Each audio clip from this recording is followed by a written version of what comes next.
तरीन वीडियोस के लिए हमारा YouTube चैनल सब्सक्राइब करके बेल आइकन प्रेस करिए ताकि आपको मिले हर अपडेट सबसे पहले। अस्सलामु अलैकुम, मैं हूँ अली मुअज़्ज़म।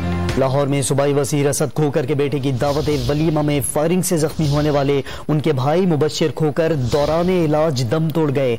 वज़ीर आला पंजाब उस तकरीब में मौजूद थे जिनकी सिक्योरिटी अमले ने हमलावर को हिरासत में ले लिया। मजीद जानते हैं डॉन न्यूज़ के नुमाइंदे वसीम रियाज से। वसीम, बताइएगा इस वाक़े से मुताल्लिक मजीद क्या मालूमात मिली हैं? जी बिल्कुल, ये थाना डिफेंस थी कि ये दोस्त डिफेंस फेज 7 जहाँ ये असद खोकर के बेटे की दावत वलीमा जारी थी कि इस दौरान वीआईपी मूवमेंट जो है वो चल रही थी और वज़ीर आला पंजाब उस्मान गुजार की शादी में जो है वो शरीक हुए थे। इनके अलावा दीगर अहम शख्सियात की शादी में जो है वो शरीक थी।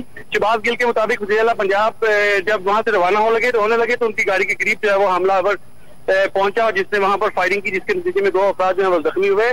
जख्मी होने वालों में जो खोकर उनके भाई मुबश्शिर खोकर और एक दूसरा जो है वो उनका रिश्तेदार था जिनको फौरी तौर पर तिब्बी इमदाद के लिए अस्पताल मुंतकिल किया गया, लेकिन अस्पताल में खोकर के भाई मुबश्शिर खोकर जो है वो जख्मी किताब न लाते हुए दम तोड़ गए। इस बात की तस्दीक भी जो है वो शबाज गिल की तरफ से की गई है। ताहम जो हमलावर है उसको वज़ीर आला पंजाब की सिक्योरिटी पर ममूर एहलकारों ने जो है वो हिरासत में लिया और बाद पुलिस के हवाले जो है उसको कर दिया गया। उसकी शनाख्त नाजिम के नाम से हुई है।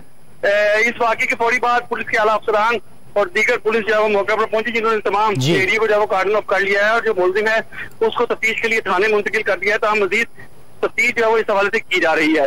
जी वसीम, बहुत शुक्रिया आपका।